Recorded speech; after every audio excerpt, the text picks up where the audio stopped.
안녕하세요. 우리 18년도 신고 대비 우리 법인결산 세무조정 실무를 이제 강의하게 된 장민영 회사입니다. 오늘부터 해서 이제 40강까지 해서 여러분들 우리 법인세 관련해서 우리 다 한번 배워보도록 할게요. 일단 첫 번째 보시면 우리가 법인세 우리 개정상 우리 17년도 개정이 돼서 그 부분들 한번 검토해보고 이제 본격적인 이제 법인 조정 관련해서 내용을 배워볼 텐데요. 이 책이 좀 두껍긴 하지만 여러분들 뭐 실무적으로 이제 쓰실 때 이제 필요한 부분들을 찾아보기 쉽도록 이제 보통 구성이 돼 있고 내용을 잘 보시면 도움이 많이 될 거예요. 일단 51페이지 보시면 이제 법인세법 개정 내용이 있고 이제 법인세법과 관련해서 조세특례제한법상 또 개정 내용이 또 있고 그 다음에 그 뒤에서 이번 연도 특이하게 나온 게 일단 뭐가 있냐면 이 82페이지에 보시면 최신 판결하고 이제 결정 사례 및 해석이라고 해서 이제 요 사례 같은 경우가 나와 있어서 혹시 이제 애매한 우리 그 뭐 예규 같은 경우 이제 요걸 한번 참조해 보시면 여기서도 최근에 나온 판결들이 있으니까 한번 이제 보시면 될 것 같아요. 먼저 51페이지 보시면 제가 중요하지 않은 것들 다 볼 수는 없으니까 중요하지 않은 것들은 제가 과감하게 스킵하고 이제 제가 그래도 혹시 알아야 될 이제 사항들이 있는 부분들은 체크를 해서 넘어갈 테니까 1번 합병 분할에 관해서는 이제 개정된 부분에 대해서 크게 여러분들이 신경 쓰시는 분들만 따로 합병 분할 관련해서 이제 세무 조정을 하시는 분들만 따로 좀 유심 있게 보시고 일반 우리 조정하시는 분들은 합병 분할은 이제 많이 하진 않으니까 개정 사항도 크게 이제 일반적으로 중요한 부분은 아니어서 그런 부분들은 좀 생략을 할게요. 그 2번에 보시면 우리 부동산 임대업을 주업으로 하는 법인 중에 이제 뭐가 있냐면 밑에 요건이 있어요. 그 1, 2, 3번 요건인데 그 중에서 접대비하고 업무용 수용차 그 관련 송금에 대한 이제 한도를 이제 일반 법인하고 좀 다르게 반만 주겠다. 그래서 이게 개정이 되는데 그 요건을 갖춘 법인들은 한번 보시면 지배주주가 이제 특수관계인과 합쳐서 지분율이 50%가 넘고 초과하고 그다음에 이제 수입 자체가 임대업 수입하고 이자 배당 수입 불로소득이죠. 그래서 그게 70%가 넘고 이제 근로자가 또 많이 없어요. 없는 이제 5인 미만이라고 나왔는데 그 5인에는 거기 보시면 최대 주주의 이제 근로자 그 부분하고 그 관계인 근로자하고 1년 미만 근로자를 제외한 자가 이제 5인 미만이라고 되어 있어요. 그래서 그런 경우에 우리 송금 한도를 접대비 전체 한도, 우리 1, 2번 한도죠. 1, 2번 한도가 우리 일반 이제 기본 한도하고 수익금액 한도 이제 두 가지 우리 한도에 반만 주겠다. 실제로 우리가 그 두 개 합친 한도가 보통 4천만 원 나왔다. 그러면 2천만 원만 주겠다는 거죠. 반만 주겠다는 거고. 그 다음에 가로 3번에 업무용 수용차 관련 비용에 대해서 이제 운행 기록을 작성하지 않았을 때 우리가 1년에 1,000만 원까지만 비용 처리해 주죠. 송금 인정해 주는데 그걸 이제 500만 해주겠다는 거고. 그 다음에 감가상각비도 이제 송금 인정을 최대 800만 해주고 800 넘어가는 금액에 대해서는 송금 불사름 했다가 이제 800이 안 되는 이제 한도 미달이 나오는 그 해에 이제 송금 추인을 이제 해주겠다는 건데 그것도 이제 400만 해주겠다 이렇게 나왔고 처분했을 때 나오는 처분 손실도 이제 최대 800까지밖에 안 해주고 그 이후에 이제 그 사업연도가 지나면서 800씩 받으시면 되는데 이런 부동산 임대업을 하시는 법인들은 400만 원만 이제 한다고 나와 있으니까 주의 있게 한번 보시면 될 것 같아요. 이 조정하실 때 특히 그 대상법인을 잘 정하셔서 그 대상법인이 들어왔을 때는 접대비하고 업무용수용차 세무조정은 거의 무조건 나온다고 보시면 되니까 이제 그 관련된 거를 이제 잘 처리하시면 될 것 같아요. 52페이지 보시면 그 3번 같은 경우 한번 읽어보시고 6번도 이제 물적 분할하고 그 현물 출자 같은 경우 나중에 과세 이연이 됐다. 그러면 이제 보통 거기 보시면 3년 이내 폐지하거나 이제 지분율이 50% 미만이 됐을 때 그 사후 관리가 됐었는데 이 지분율 하락 자체가 3년 이내 50% 미만으로 이제 약간 완화가 된 거예요. 3년 이내 50% 미만으로 되지 않고 좀 길게 50% 미만으로 축소되더라도 그건 사후 관리 되지 않겠다 이렇게 보시면 되죠. 그다음 7번 같은 경우가 미완료 소득인데 이게 이제 우리 박근혜 정부에서 이제 만든 이제 우리 그 미완료 3대 이제 한류 세제인데 그 중에서 미완료 소득에 대한 우리 그 법인세 계산이 이제 없어졌어요. 없어졌는데 올해까지 이제 17년도 이제 신고 대비 18년도에 신고하는 17년도 귀속에 대한 소득세 그 법인세에서는 이게 적용이 되죠. 그래서 적용이 되고 이 적용되는 부분에서도 몇 가지가 좀 변동이 됐어요. 변동된 거를 적용하셔서 마지막으로 적용하시면 된다. 근데 적용을 하시고도 그러면 아예 없어졌냐? 이게 뭐라고 돼 있냐면 투자 상생 협력에 대한 우리 촉진 세제라고 해서 이제 새로 이제 개정이 새로 나온 신설된 우리 세제가 있어요. 근데 이 세제도 거의 미완료소득 이 법인세하고 거의 유사해요. 유사해서 이제 거의 이제 비슷하게 적용을 하긴 할 건데 이제 기존의 그 우리 미완료 소득에 대한 법인세는 없애고 이제 새로운 세제로 이제 바뀌었다 이렇게 보시면 될 것 같아요. 내용은 비슷하니까 이제 계속 그 요건하고 이런 것들은 동일할 거예요. 그래서 요건하고 조금 이제 구성 항목에 대한 변동이 좀 있을 거지 거의 비슷하니까 그래도 기존에 있는 우리 미완료 소득에 대한 법인세를 잘 하실 수 있으면 이제 그거는 뭐 어렵지 않게 볼 수가 있을 거예요. 이제 예를 들어서 미완료 소득에 대한 법인세에서 이 과세 방식 변경이라고 해서 그 동그라미 1번 투자 포함, 투자 제외 방식인데 이 투자 금액을 포함해서 계산하는 이제 소득의 80%까지, 그다음에 소득의 30%는 투자를 제외한 금액에 대해서는 30%까지 우리 소득에 대해서 우리가 임금 증가나 배당 증가 부분에 대해서 사용을 안 하면 그 중에 10%만큼 추가 과세하겠다 이렇게 생각하시면 되죠. 그 과세 방식이 그 동그라미 1, 2번 중 선택한 다음에 3년간 변경 금지 규정을 이제 2에서 1은 이제 가능하게 한 거예요. 그래서 올해 같은 경우 2에서 1로 쓰고 싶다. 투자를 할 수도 있잖아. 지금 할 수도 있으면 1로 변경은 가능하니까 이제 그런 식으로 변경을 해보시면 되고, 그다음에 가로 2번에 투자 범위 확대라고 해서 이 벤처기업에 대한 신규 투자가 들어왔을 때 그것도 이제 이번에 포함이 됐도록 나와 있으니까 그거 된 거 한번 보시면 될 것 같아요. 벤처기업 설립할 때 자본금으로 납입하거나 아니면 유상증자 대금으로 납입했을 때 그것도 투자금으로 이제 포함시켜 주겠다.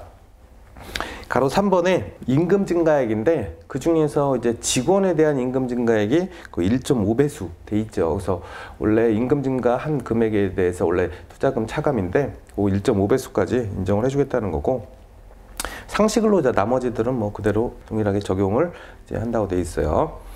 이제 가로 4번에 이제 배당액 계산에서도 잉여움 처분에 의한 현금 배당이 있고 뭐 소각한 자기 주식 취득에 대한 부분도 있는데 그거에 대해서는 이제 우리 요율 자체를 50%만 적용하겠다고 나와 있죠. 그래서 50%만 적용해서 이제 차감이 될 거고, 마지막으로 기업 소득 계산할 때 우리 플러스 마이너스 조정되는 금액들이 또 열거가 돼 있죠. 그래서 그 중에서 차감 항목이 그 동그라미 1, 2, 3번이 이제 추가적으로 확대돼서 이제 들어와 있으니까 이것도 한번 혹시 관련된 내용이 있으면 이것도 검토해서 같이 차감해 주시면 될 것 같아요. 그래서 7번은 이제 올해까지 쓰시고 세무정할 때 쓰시고 이제 그 다음 연도는 이제 투자 상생 협력 촉진 세제로 바뀌어서 그대로 또 적용하겠다 이렇게 생각하시면 되죠. 8번 사실과 다른 회계 처리로 인해 경정할 때 세액공제 방법이 원래 이제 분식회계를 해서 이것도 요건이 있는데 분식회계를 해서 이제 공인회계사가 뭐 징계를 받고 이제 이런 사유로 인해서 나중에 분식회계를 이제 다시 원상복구를 할 때 법인세를 이제 경정을 해서 받아야 되는데 이 경정할 때 경정한 금액을 그냥 주지 않고 세액공제 방식으로 차감해서 이제 우리가 돌려주겠다는 개념이죠. 근데 원래는 5년간만 해서 지금 예를 들어서 그 금액에 대한 그 뭐 세액이 있으면 그거를 공제를 그냥 전액을 다 해주는 거예요. 해주면서 5년간 공제를 해주다가 그러고도 남아 있으면 즉시 이제 환급을 해주는 건데 이제 그 제도가 이제 어떻게 바뀌었냐면 과다 납부한 세액의 20%까지만 차감을 해주겠대요. 그래서 20%까지만 빼도록 돼 있고, 그리고 이제 그 기간 제한이 없겠죠. 만약에 그렇게 했어도 이제 계속 우리가 그 기간이 이제 5년이 넘어갈 수도 있겠지만 5년이 지났을 때 남아있는 금액을 전에 그냥 환급해 주지는 없다. 환급해 주는 걸 폐지했어요. 그래서 그 금액을 뭐 즉시 지급하는 부분을 이제 폐지했으니까 그렇게 바뀐 거 한번 적용하시면 돼요. 혹시 이제 분식회계 하다가 뭐 나중에 탄론한 회사들 세액공제 받을 때 이런 식으로 이제 받으시면 될 것 같아요. 그 9번에 보시면 가산세 부담 완화라고 해서 올해 중요한 게 3가지가 바뀌었는데, 일단 법인세 신고할 때 그 주식 변동 상황 명세서를 이제 우리 작성을 해서 제출하셔야 되는데 그 변동 상황 명세서가 잘못 작성됐으면 우리 액면가액의 2%만큼 거기 보시면 가산세가 들어갔어요. 이거 뭐 주주명부 그 변동이 잘못 누락을 했거나 그래서 이제 실수로 잘못 기재돼서 이제 신고가 되면 이런 식으로 2% 크게 이제 물었었는데 1%로 완화가 됐다. 또 중요한 거 이번에 지급명세서인데 우리가 소득금액에 대해서 신고를 하고 원천세 신고를 하고 그거에 대한 1년치 지급명세서를 작성해서 제출해야 되는데 그 기간을 넘기든지 아니면 실수로 누락을 했든지 그 금액에 대해서 2%였는데 지급 금액이 2%였었는데 지금은 이제 1%로 줄었다. 그 지연 제출이라고 해서 뭐 3개월 이내 추가적으로 신고를 빨리 해주면 그 중에 50%인 0.5% 이제 감면 규정으로 해서 이제 해준 케이스였는데 그게 이제 1%로 반으로 줄었으니까 0.5%죠. 그다음에 계산서 합계표 및 세금 계산서 합계표 제출 불성실이라고 해서 얘네들은 합계표죠, 합계표. 그래서 원래 세금 계산서 합계표도 우리가 매출처별, 매입처별이 전부 다 이제 그 매출처별이죠. 그래서 합계표가 이제 0.5로 줄었어요. 부가세에서도. 이건 법인세에서 나오는 이제 계산서 합계표라고 생각하시면 되죠. 그래서 이제 그 합계표가 이제 제출이 잘못됐을 때 이제 세율이 이제 그 가산세가 0.5로 줄었으니까 그것도 한번 보실 필요가 있고. 10번에 우리 이월결손금이 그 전년도에 이제 바뀌었죠. 우리가 이제 예를 들어서 얘네들은 결손이 났을 때 10년간 이월을 해주고 그 이월해주는 결손금에 대해서 이제 강제공제라고 해서 무조건 공제를 다 했어야 돼요. 올해 이제 소득이 생기면 소득 중에 결손금이 넘어온 금액을 다 공제하고 그리고 남으면 또 이월해주고 뭐 이런 개념이었었는데 이제 80%만 공제를 하겠다. 80%만 공제를 해서 우리가 이제 실제 발생한 소득이 있으면 20%만큼은 과세가 이제 되도록 돼 있어요. 근데 100%도 있죠. 100%도 이제 있는데 그 일반적인 좀 어려운 회사들, 중소기업 같은 경우는 100%가 되지만 지금 일반적인 법인 같은 경우는 80%만 됐다가 그게 안에 외국 법인이 없었어요. 외국 법인도 똑같이 이제 80% 공제를 하겠다라는 게 새로 바뀐 내용이니까 이렇게 보시면 되고 뭐 11번도 한번 읽어보세요. 이제 그 다음 페이지 보시면 16번 볼까요? 2월 결손금 공제한도 적용 제외법인. 아까 얘기한 2월 결손금에서 공제 한도 80%죠. 그걸 제외하는 법인이 보통 중소기업하고 뭐 회생받는 기업이다 뭐 이렇게 생각하시면 되는데 그 중에 밑에 있는 우리가 그 유동화 전문회사 등 이제 밑에 무슨 투자회사인데 명목회사가 나오는데 얘네들은 법인세가 비과세되는 법인이에요. 그래서 이런 법인 그 같은 경우는 2월 결손금 공제를 한도를 두지 않았다 이렇게 보시면 되고. 또 오른쪽에 보시면 21번 이 복리후생비 중에서 직장 연회비, 뭐 직장 체육비 뭐 이런 것들이 있는데 거기에 직장 문화비로 이제 명칭이 변경됐다. 이건 뭐 중요한 건 아니죠. 그래서 복리후생비 개정에서 관련된 개정을 잘 보시고 그 실제로 이제 세법에서 인정하지 않는 복리후생비 같은 경우는 뭐 접대비든 다른 개정이든 뭐 개정 분류 잘 하시고 개정 분류 하신 다음에 그다음에 이제 송금불사님 나오는 것들은 송금불사님 하셔야 된다 이렇게 생각하시면 되죠. 그다음에 22번에 업무용 수용차도 뒤에서 같이 볼 건데 그 송금 산입 규정 완화라고 해서 보완이라고 해서 그 1번에 보시면 이제 업무 그 전용 자동차 보험을 가입을 하셨어야지 이제 요거를 적용을 받는데 이 자동차 보험에 가입을 할 때 전용 그 회사 그 임직원 전용 자동차 보험이죠. 그럼 렌터카는 어떻게 할 거냐? 거기 보시면 렌터카 임대차 특약에서 이제 거기 보시면 그 차량 더했을 때 법인의 임직원만 사용할 수 있는 특약을 가입이 돼 있다. 그러면 이제 우리 업무용 수용차로 이제 그 보험 가입한 걸로 간주하겠다고 나와 있는 거고 렌터카의 법인은 거기 보시면 30일 이내의 단기 렌터카만 이제 그걸 적용한다고 돼 있죠. 그 다음에 일부 기간 업무용 그 전용 보험을 가입했으면 어떻게 했을 거냐. 그때는 뭐 일부 했을 때 일부만 적용할 거다 이렇게 나오진 않았었어요. 그래서 거기 보시면 그 일부만 적용했으면 그 일부 가입 기간에 대한 부분만 이제 송금 인정을 해주겠다는 부분이에요. 그래서 그 가입 기간 비율로 이제 안분이 될 거니까 그렇게 보시면 될 것 같아요. 다음 페이지 보시면 23번에 의료법인 고유목적 사업 준비금 지출 용도 확대. 그래서 우리 비영리법인 같은 경우 이제 고유목적 사업 준비금 뭐 송금 산입할 때 그때 지출 용도에 대한 요거 추가된 금액이 있으니까 혹시 이거 세무적 하시는 분들은 확인해 보시고 뭐 나머지 부분들은 또 28번 볼까요? 외국납부 세액공제 세액계산 시 제출기간 연장이라고 해서 요게 이제 외국납부 세액공제 받을 때 거기 보시면 외국 정부의 통지 지연에 따른 이제 사유로 인해서 우리 그 서류 제출할 때 관련 서류를 통지받는 날부터 2개월, 3개월 내로 변경이 됐어요. 그래서 그것도 한번 확인해 보시고, 오른쪽에 32페이지는 뭐 정기예금 이자율은 계속 인하하고 있죠. 그래서 뭐 지금은 이제 작년 1.8에서 1.6으로 인하해서, 요거는 거기 보시면 나오는 것처럼 뭐 간주임대로 계산하거나 아니면 국제환급 가산금 계산하거나 이제 부당행위에서 뭐 적정임대로 계산하거나 뭐 하여튼 뭐 정기예금 이자를 쓰는 우리 그 항목들에 대해서는 1.6% 쓰시면 돼요. 실무적으로는. 그래서 실무적으로 1.6%를 적용해서 보시면 되겠다.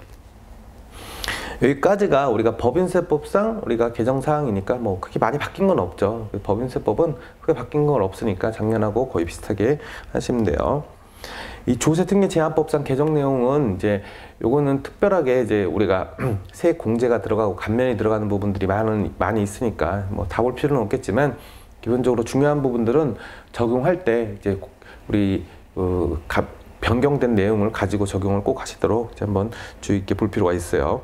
이 첫 번째 중소기업 판정에 대해서 거기 보시면 업종 범위가 확대가 됐다고 나와 있는데, 일단 중소기업 판정할 때 거기 보시면 이제 53개 업종을 주업으로 할 때 이 소비성 서비스업이라는 이런 업종은 제외하도록 되어 있어요. 그래서 중소기업 판정할 때 이런 제외한 모든 업종이 이제 중소기업 할 때 업종이다라고 보시고, 유흥주점이나 호텔업, 여관업 같은 경우는 관광 숙박업은 제외하고 이런 업종 같은 경우는 중소기업이 안 된다. 조세특례 제한법상 중소기업 관련해서는 여기 안 된다고 나와 있으니까 보시면 되고, 그 밑에 이제 고용창출 투자세액공제랑 그 다음 페이지 보시면 그런 이제 연구개발 세제 지원할 때 중소기업 범위는 이제 위하고 동일하다라고 되어 있으니까 보시면 돼요.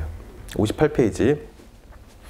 이번에 중견기업 판정 기준 변경이라고 해서 우리 중소기업에 해당하지 않으면서 중견기업이 되는 경우 있죠. 그래서 이 조특법상 그 업종을 주업으로 하는 이제 영위 법인이어야 되는데, 3, 4번도 갖췄어야 되고, 그때 이제 조특법의 규정 중에서 소비성 서비스 아까 안 된다고 했죠. 그것도 제외하고, 그다음에 중견기업 중에 이제 그 금융업, 보험, 연금업 이걸 해당하지 않는 업을 하셔야 된다고 되어 있어요. 그래서 아래 해당한 업종을 주업으로 영위하지 않을 것, 그래야지만 중견기업이 되니까 이것도 중견기업 판정할 때 꼭 한번 검토해 볼 필요 있어요.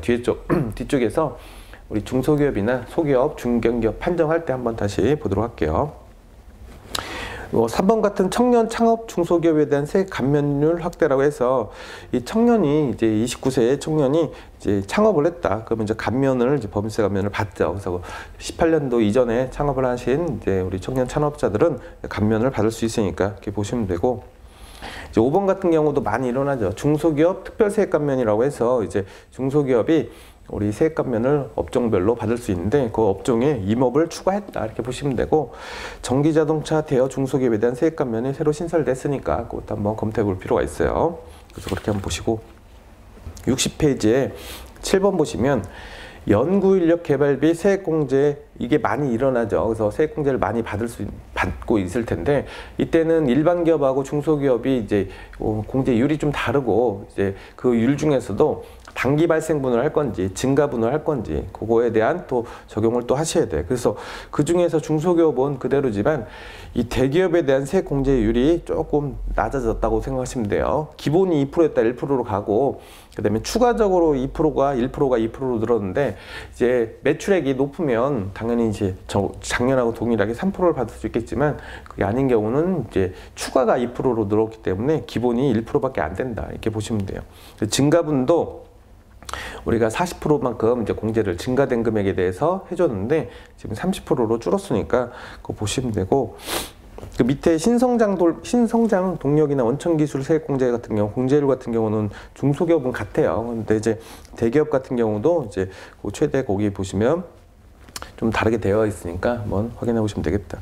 그 내용은 나머지들은 신성장 동력에 대한 이제 그 분야 그 내용들이 나와 있으니까 한번 보시면 되고, 쭉 넘겨보시면 64페이지에 일단 12번하고 17번을 보시면 이제 이렇게 신설되는 우리 세액공제나 감면 같은 경우 이제 제목은 확인해 볼 필요가 있어요. 내국법인이 벤처기업 등 출자했을 때 이때 세액공제가 들어왔다. 그래서 그 요건을 갖춰서 이제 어떤 벤처기업에 출자를 했는지 한번 확인해 보시고, 그때는 항상 사후 관리라는 거 있다는 거 잊지 마시고 일단 출자했을 때 이 세액공제가 신설됐다고 해서 이제 올해 출자한 이 출자 금액의 5%만큼 법인세 세액공제가 들어가니까 이것도 한번 확인해 보시면 되고 17번처럼 이 신성장 기술 사업화 시설 투자에 대한 세액공제 신설이라고 나와 있죠. 그래서 그 대상 시설하고 이제 판정 방법이 이제 나와 있는데 이런 금액에 대해서 중소기업 뭐 17, 5 대기업 5%까지 이제 세액공제가 들어가니까 이런 신설된 규정을 이용해서 이제 혹시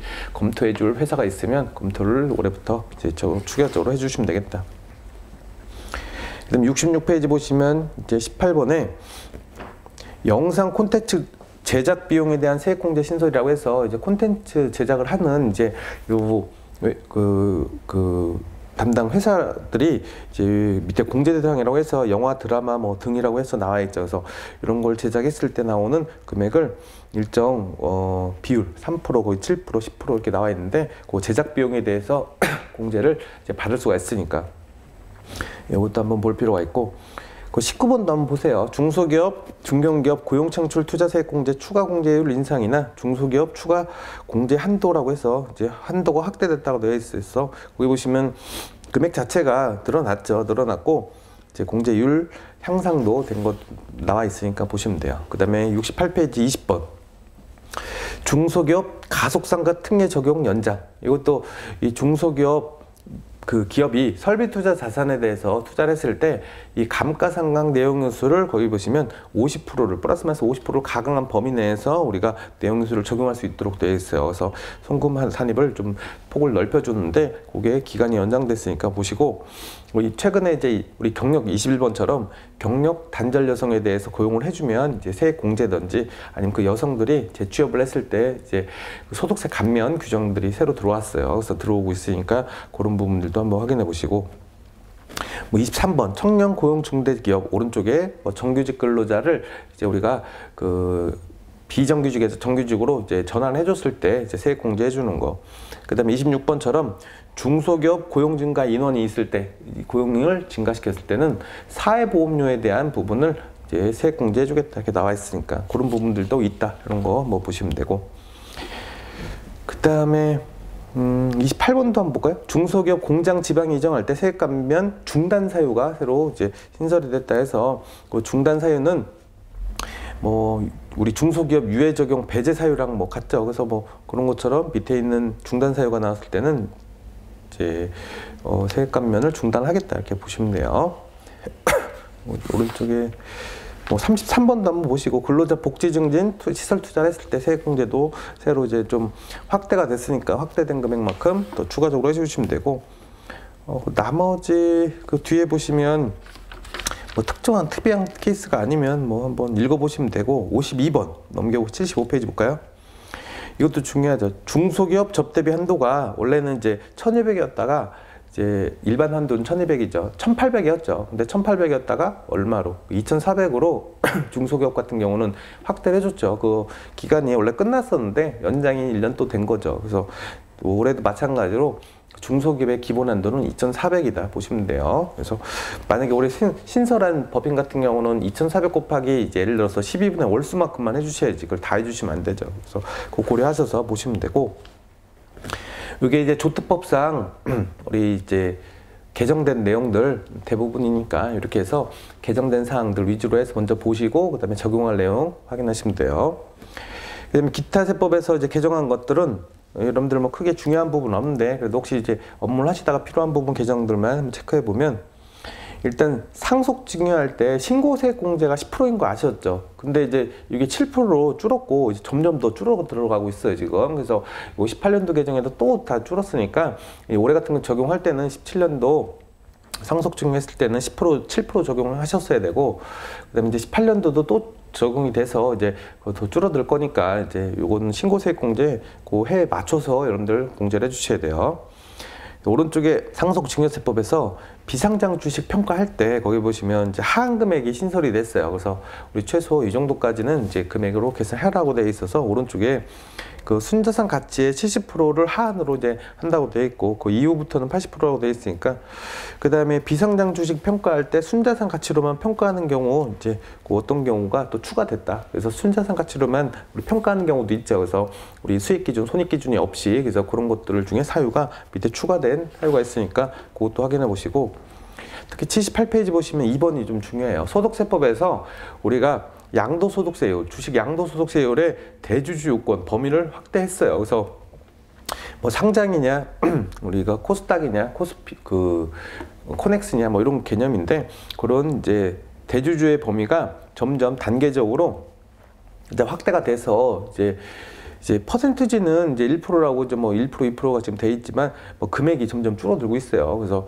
뭐 그 15억, 10억 기준으로 이제 점점 내려가고, 이제 밑에 있는 비상장 주식 대주주도 이제 요건이 이제 변동이 되고 있으니까 이것도 한번 확인해 보셔서, 이 대주주가 그때 맞춰서 이제 변동이 돼야지 이제 그 금액 기준으로 들어갔을 때 주의 있게 과세 대상과 아닌 거를 이제 구분하는 기준이니까 그거 보시면 될 것 같아요. 그 다음에 이제 국기법에서 변동된 거는 뭐 그렇게 중요한 게 없으니까 한번 보시고, 그 다음에 82페이지 보시면 최근 판결 중에서 이제 뭐 중요한 건 볼까요? 오른쪽에 14번 한번 보시면, 2월 결손금 보전에 충당 가능한 자산 수중이익을 보전에 사용하지 않았을 때, 우리가 2월 결손금을 나중에 이 자산 수중이익 2월 결손금 보전을 해서 이제 우리 입금불산입을 할 수 있는데, 그걸 하지 않았을 때 이게 경정 청구를 할 수 있냐인데, 경정 청구 대상을 이제 할 수 있다, 포함할 수 있다, 이렇게 나와 있죠. 그래서 원래는 이 선택사항 같은 경우 내가 그걸 입금불산입으로 선택해서 가지 않으면 우리 결산조정처럼 이 경정 청구가 안 됐었는데, 이제 얘네들은 해주겠다는 거죠. 그래서 이건 좀 특이한 케이스니까 한번 보시면 되고, 84페이지는 중요한 게 좀 많네요. 거기 보시면 21번 같은 경우, 그 전 직원에 대한 성과급의 지급이라 하더라도 경영 성과와 무관하게 이 노사협의회에 지급한 성과금 같은 경우는 이익 처분에 의한 상여금에 해당돼서, 이거는 이제 뭐 성과배분 상여금처럼 송금 산입하지 않겠다. 그래서 이런 개념하고, 임원에 대한 퇴직금 중간 정산했을 때는 요거를 가지급금에 해당하니까 요 가지급금 처리를 하셔야 된다는 거죠. 그래서 퇴직금, 그러니까 한마디로 비현실적 퇴직하고 같은 거예요. 그래서 이런 케이스랑, 그 임원 퇴직금에 대한 지급 규정을 신설한 다음에 바로 대표이사가 퇴직했으면 어떻게 할 거냐, 그 고액 높은 배율 적용할 때는 그걸 또 인정하지 않겠다, 뭐 이런 개념하고, 또 밑에도 다 중요해요. 거기 밑에 다 중요하고, 오른쪽에 업무용 수용차 사적 사용자가 중도 퇴사할 때는 퇴사까지 발생한 비용에 대해서만 그 업무용 수용차에 대한 규정을 적용하겠다, 이렇게 돼 있는 거. 뭐 이런 것들 한번 읽어보시고, 얘네 중에서도 뭐 제가 중요한 거 뭐 생각하는 것들은 이제 그런 내용들인데, 뭐 38번도 중요하고, 그 다음에 87페이지에 56번, 그 다음에 58번 이런 것들 한번 나중에 그 다음 페이지에 보시고, 또 63번 이런 내용들도 한 번씩은 볼 필요가 있어요. 특히 63번 보시면 감가상각배상 상각비 송금한도 계산식은 이제 새로 개정이 이제 올해 같은 경우 됐는데, 이제 800만 원 있으면 내가 그 중에 보유한 기간이 1년이 아니다. 그럼 어떻게 할 거냐? 12분의 월수만 해서 이제 그 금액까지만 인정해 주겠다는 내용이니까 그것도 한번 참고해서 보시면 되고, 이제 개정사항으로 다시 이제 올해부터는 적용을 하지만, 얘네들은 이제 예규적으로는 이제 우리 판례에서 이렇게 하겠다는 거니까 이렇게 보시면 될 것 같아요. 여기까지 하고 다음 시간부터는 이제 일반적인 우리 법인세 개념부터 시작하도록 하겠습니다.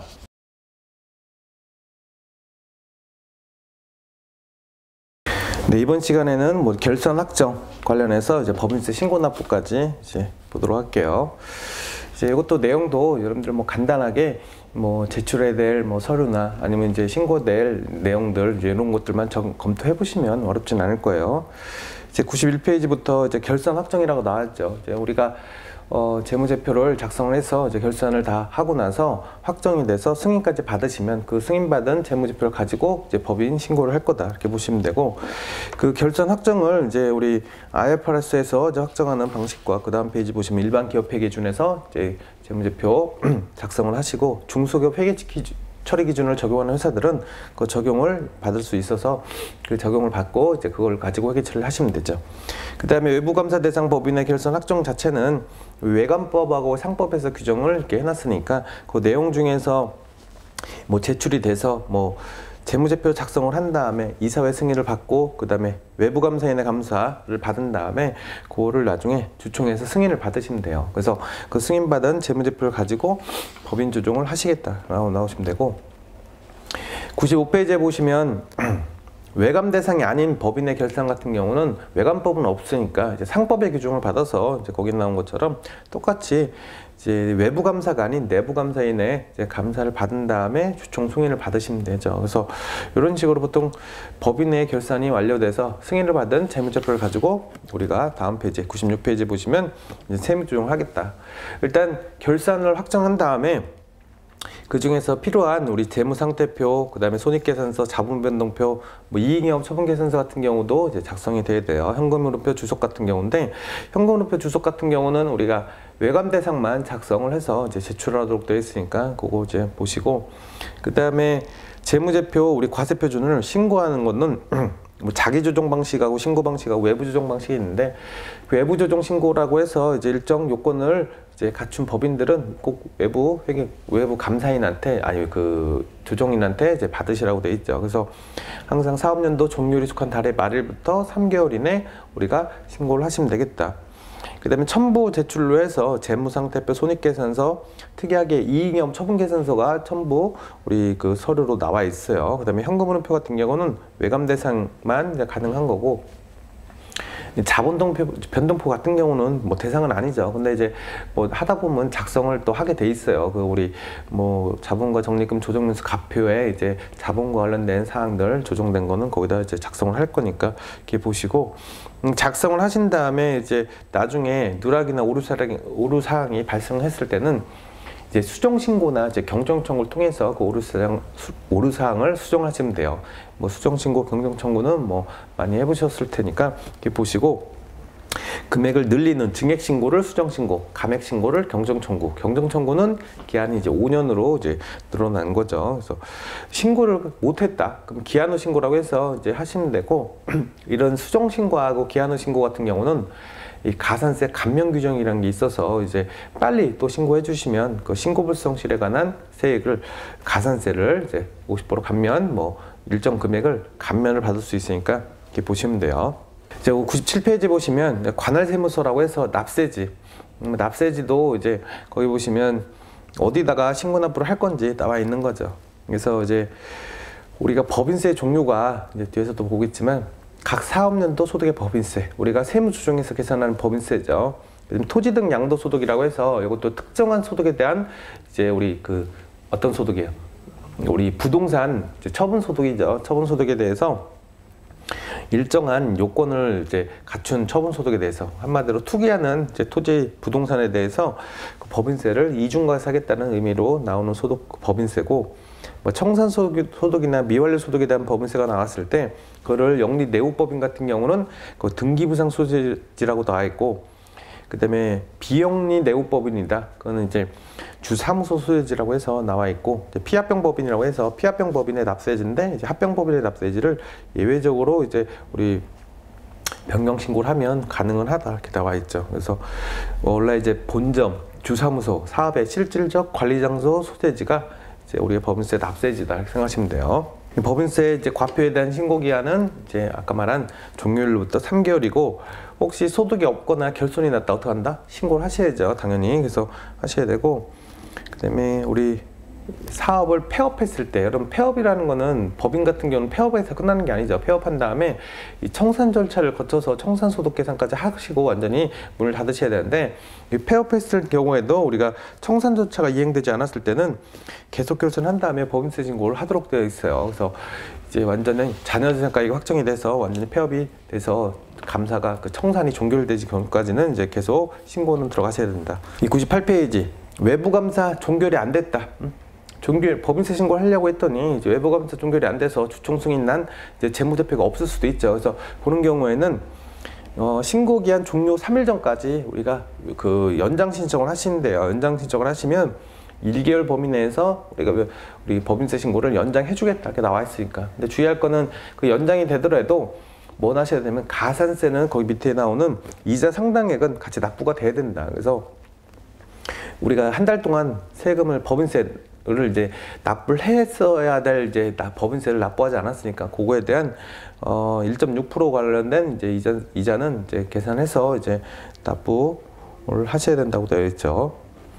이 법인세 신고할 때 뭐 일반 법인 첨부 서류라고 해서 제출 서류라고 해서 쭉 나온 거, 특히 현금흐름표는 외감 대상만 이제 하는 거니까 이렇게 보시면 되고, 나머지도 하여튼 신고할 때 다 첨부를 해야 되니까 꼭 확인해 보세요. 그 다음 페이지 보시면 기능통화 제출하는 이제 법인 같은 경우, 기능통화로 재무제표 작성하는 법인이죠. 그 경우에는 뭐 이런 거 1, 2번 같은 경우 이제 표시통화 재무제표나 이제 원화 재무제표 같은 경우도 포함해서 이제 제출하라고 되어 있고, 합병 분할할 때도 뭐 승계한 자산부채 명세서 등 이런 것들도 제출을 하셔야 되고, 그 다음에 4번 해외 직접 투자를 이제 한 법인들이죠. 이건 좀 주의하셔야 돼요. 나중에 과태료나 이런 것도 나올 수 있으니까 해외 직접 투자를 하거나 이제 그렇게 부동산 투자를 했을 때, 아니면 오른쪽에 일정 어떤 요건을 갖춘 투자를 했을 때는 꼭 제출하라는 요건을 맞춰서 제출하셔야 돼요. 특히 그 다음 페이지 보시면 3번에 얘를 요구일로부터 60일 내에 그 제출을 못했을 때 우리 과태료 금액이 붙어요. 그래서 이런 과태료가 이제 붙지 않도록 이제 꼭 앞에 있는 제출 서류를 꼭 맞춰서 제출을 하도록 되어 있어요. 그래서 종류는 좀 많이 있죠. 예를 들어서 해외 현지법 명세서, 아니면 현지법인에 대한 재무 상황표나 아니면 손실거래 명세서, 뭐 설치 상황표 이런 것들이 있으니까 이런 이제 해당되는 사항에 대해서는 꼭 맞춰서 우리가 이제 그 제출해 주셔야 된다. 그래서 103페이지 보시면 해외 현지 법인 명세서나 그 다음 페이지 해외 부동산을 취득했거나 투자 운용을 하고 있다. 그래서 그 운용에 관한 이제 명세서가 들어갈 수 있으니까 이제 보시면 되고, 일단 105페이지 보시면 지출증명 서류라고 해서 이게 이제 올해부터 이제 게시하는 사업명도 새로 나왔는데, 수익 금액이 이제 20억이 넘어간다. 법인 같은 경우, 그 법인 같은 경우는 이것도 같이 작성을 하도록 되어 있어요. 그래서 거기 보시면 표준 대차대표 계정과목별 지출증명서류 수치 내역하고, 그다음에 두 번째 손익계산서, 그다음에 부속명세서 관련해서 그 다음 페이지 보시면 107페이지에 지출증명서류 합계표라고 해서 지금 거기 1, 2, 3번이라고 나왔죠. 그래서 얘네들 표준 대차대표에서 나오는 이제 그 지출증명 서류라고 해서 뭐 신용카드나 현금영수증 이제 계산서 같은 경우로 사용된 금액에 대해서 이제 실제로 우리 지출증명을 이제 제대로 했는지 확인하기 위해서. 근데 그 다음 페이지 중점사 전 페이지 한번 보세요. 105페이지 보시면 뭐 다 하는 건 아니고, 그 보시면 외부의 법인하고 개인 사업자에게 재화용역을 공급받은 경우에는 이런 거를 이제 기재해서 되어서 제출되어야 된다 이렇게 나와 있죠. 그래서 보시면 재화 용역의 공급 대가 지급에 해당하지 않는 계정 과목, 재화 용역을 이제 우리가 구입했을 때 이제 아니면 이제 사용했을 때 그거에 대한 대가 지급할 때만 이걸 쓰라고 돼 있죠. 그래서 그게 아니다. 그냥 일반적인 그 비용 지출에 대한 부분은 인건비나 이런 것들은 아니죠. 그래서 그런 것들은 이제 우리가 이제 해당되는 케이스는 아니니까 그런 거 한번 확인해 보셔서 이제 필요한 부분들. 그래서 거기 보시면 해당되는 계정 내용 과목을 쭉 써놨죠. 써놔서 거기 보시면 판관비 한번 보세요. 이제 매출원가도 계산을 할 건데, 판관비 다음에 계정 과목을 제외한 모든 계정 과목을 기재해서 이런 것들은 괜찮다는 거죠. 그래서 이런 과목들은 다 제외하고, 그 다음에 밑에 있는 것들도 한번 경비 중에서도 여러분들 다음에 계정 과목을 제외한 모든 계정 과목 기재라고 하니까 감가비나 이런 것들, 세금과 원가 이런 것들은 아니죠. 그래서 이런 것들은 할 필요가 없어요. 그 다음에 작성 방법하고 이제 우리 그 표준 대차대표 나온 것들 한번, 이거는 이제 우리가 보통 프로그램 쓰시는 회사들은 이게 일반 재무제표를 나중에 이제 작성을 다 하셔서 프로그램에서 작성했으면 우리 파일 전환을 하게 되면 이제 이쪽으로 이게 법인세 신고 쪽으로 갖고 왔을 때 표준 손익계산서나 재무상대표로 이제 바뀐다. 그 중에서 수기적으로 이제 바꿀 수도 있는 부분이 있죠. 그래서 그렇게 해서 바꾸시면 돼요. 일단 119페이지 그 밖에 제출 서류라고 해서 이 주식 등 변동상환 명세서, 제일 중요하다고 했죠. 이제 가산세가 줄긴 줄었는데 거기에 보시면 이제 실제 소유자 기준으로 이걸 작성하셔야 돼요. 그래서 실제 소유자 기준으로 이걸 작성하시고, 이 주주등 변동사항이 나왔을 때 이런 것들은 그 변동사항 명세서 관련해서 꼭 제출이 돼야 된다. 거기 보시면 주식 출자 지분 양도명세서라고 해서 이게 증여나 양도세 여부를 파악하기 위해서 이제 제출을 해달라고 하는 거니까 이렇게 한번 보시면 되고, 그 중에 제출 제외 대상 이제 법인이나 예를 들어 소액주주가 변동됐다 이런 것까지 다 할 수는 없죠. 그래서 그런 제외되는 법인들이 있으니까 그거 한번 보시고, 아니면 그 업을 하고 있는 회사다, 그 업을 하고 있는 회사를 주주가 변동했다고 다 제출할 수는 없죠. 그래서 그런 거 말고 일반 법인이라고 보시면 돼요.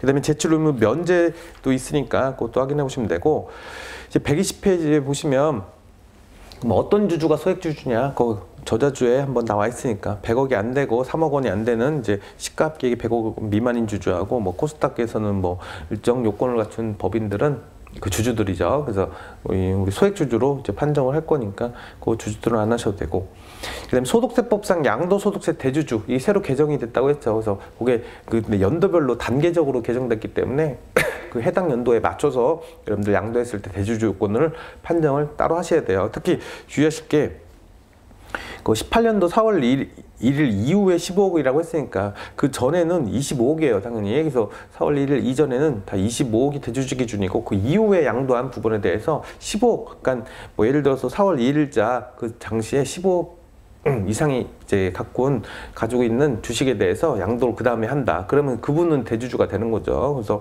그렇게 판정을 할 거니까 한번 확인해 볼 필요 있어요. 이 주식의 양도소득세율도 이제 보통 대주주 20%, 중소기업 대주주는 20%, 그 이외는 10%니까 그 이외의 주주는 다 20%고, 이 대주주가 1년 미만 보유했을 때는 30%다. 그래서 대주주 양도에 대한 부분이 좀 더 많이 이제 들어가니까 이렇게 보시면 돼요. 그래서 그 뒤에 나오는 주식 변동상환 명세서, 출자지분 양도 명세서, 그다음에 124페이지 보시면 특수관계인간 거래명세서, 이것도 제출을 이제 해주도록 되어 있는데, 이거는 뭐 의무사항은 아닌 협력 의무라고 보시면 되고, 이걸 안 했다고 가산세는 없겠지만 보통 우리 감사하시는 회사들은 감사보고서 작성하게 되면 특수관계인과 거래를 기록하게 되죠. 그거를 같이 첨부해서 제출을 해주시라고 되어 있어요. 그래서 가산세는 없지만 제출을 해주시는 게 좋다.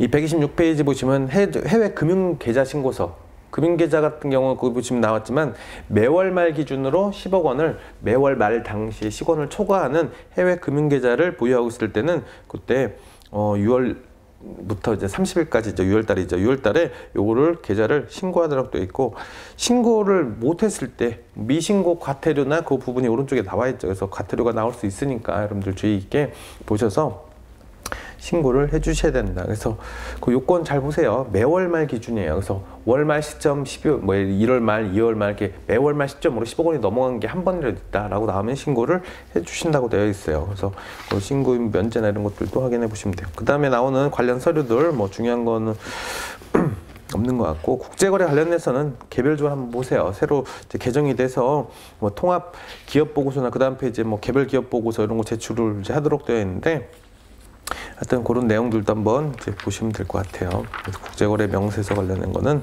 제가 넘어가도록 하고, 쭉 넘겨서 142페이지 보시면 이제 전자신고를 할 때 이 전자신고에 대한 뭐 연장, 제출기간 연장에 대한 뭐 그 사유라고 해서 연장 되는 내용도 있었는데, 거기 보시면 이 전자신고를 한 다음에 전자신고에 대한 서류 제출할 때 뭐 생략되는 서류들이 좀 많이 있어요. 그래서 일단 거기 그 145페이지 보시면 제출 서류 축소라고 해서 밑에 보면 1번부터 뭐 22번까지 나오는 서류는 제출하지 아니했을 때는 나와 있는데, 보통 우리가 법인세 신고할 때 이런 우리 명세서들은 들어가진 않아요. 들어가진 않는데 보통 확인을 이제 보통 그 과표 안에서 다 세무조정되는 내용은 다 들어가니까 이제 그 내용만 보고, 아 얘네들이 뭐 잘못된 거 있으면 이제 명세서를 따로 이제 요구를 하겠죠. 그래서 그때 제출하시면 된다. 그 중에서 22번이라고 해서 기업회계를 준용해서 작성한 재무상태표 손익계산서, 이익염 처분계산서, 부속 서류 같은 경우도 원칙적으로 따로 나가진 않죠. 그래서 원래 표준 대차대조표 손익계산서가 들어가긴 해요. 근데 요거는 따로 작성을 하지는 않는 건데, 다음 페이지에 보시면 외관법에 따른 회계검사를 받아야 하는 법인하고, 그 다음에 주식회사가 아니면 외관법에 적용을 받지 않았을 때 그 100억 원 이상인 법인이거나 아니면 이제 수익금액이 30억 원이 넘어가는 법인에 대해서는 이걸 제출해달라고 돼 있어요. 이걸 제외한 법인만 이제 제출 생략이 되어 있으니까 이렇게 보시고 이제 한번 확인해 보시면 돼요. 이런 법인들은 제출을 하도록 되어 있죠. 일단 법인세 납부는 아까 얘기한 것처럼 이제 보통 3개월 이내 신고하면서 납부도 하셔야 돼. 그리고 오른쪽에 분납 규정. 분납 같은 경우는 이제 1,000만 원이 넘어가면 분납이 되도록 되어 있죠. 넘어가면 분납을 할 건데 분납은 이제 1개월 이내 분납, 중소기업 2개월 내 분납 이렇게 보시면 돼요. 그래서 기간을 잘 확인해 보시고 그 다음에 1,000만 원을 초과한다. 그럼 2,000만 원이 안 됐을 때는 1,000만 원을 초과하는 금액을 분납. 그 다음에 2,000만 원을 넘어갔을 때는 50% 이하 금액 분납. 그래서 이 분납되는 금액을 잘 보시면 돼요.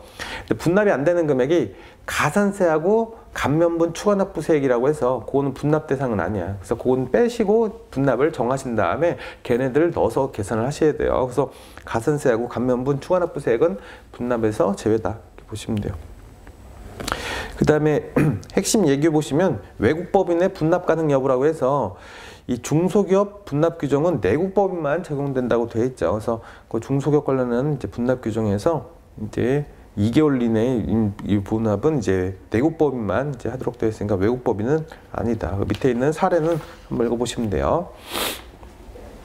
그 다음에 148페이지 보시면 이제 농어촌 특별세라고 해서 우리가 거기 보시면 감면 혜택을 받았다. 그래서 그 감면 혜택을 받았을 때 그 다음에 종합부동산세 납부하는 법인 같은 경우는 우리 농어촌 특별세 우리 납부 의무가 있죠. 그래서 이것도 같이 납부를 하셔야 되는데 예를 들어서 이제 감면을 받은 그 밑에 과표가 나오는 내용처럼 요 감면을 받았으면 좋겠지만 그 오른쪽에 있는 농어촌 특별세 비과세 항목이 아니다. 아니면 그 감면받은 금액에 대해서 20%만큼 추가적으로 이제 농어촌 특별세는 따로 내셔야죠. 그래서 오른쪽에 여러분들 농어촌 특별세 비과세되는 항목들을 잘 보셔야 돼요. 그 중에서 보통 뭐 중소기업 관련된 거랑 뭐 연구인력 개발비처럼 연구 관련된 것들 뭐 이런 것들은 이제 우리 비과세가 될 수도 있겠지만 연구 관련된 것들 그래서 그 연구 관련된 게 아니면 농어촌 특별세를 추가적으로 같이 포함해서 이제 우리 법인세 신고할 때 납부를 하셔야 되고 그 다음 페이지 신고납부도 이제 동일하게 이제 분납까지 해서 분납 규정은 농어촌 특별세 기준이 500만 원이에요. 500만 원 넘었을 때 이제 하셔야 되고 그 151페이지 보시면 법인세가 그 저자주 보시면 1,000만 원을 초과하지 아니해 분납하지 못하는 경우에도 농어촌 특별세액이 500만 원을 초과하면 분납이 가능하죠. 그래서 그 농어촌 특별세는 별개로 해서 이제 분납을 할 수가 있다고 되어 있어요. 그래서 이렇게 보시고 밑에 농어촌 특별세에 대한 부분 중에서 보통 납부불성실 가산세, 무신고나 과소신고에 대한 부분에 대한 그 가산세는 없어요. 그래서 신고불성실에 대한 부분은 없고 아예 납부가 안 된 가산세만 이제 추가가 될 거니까.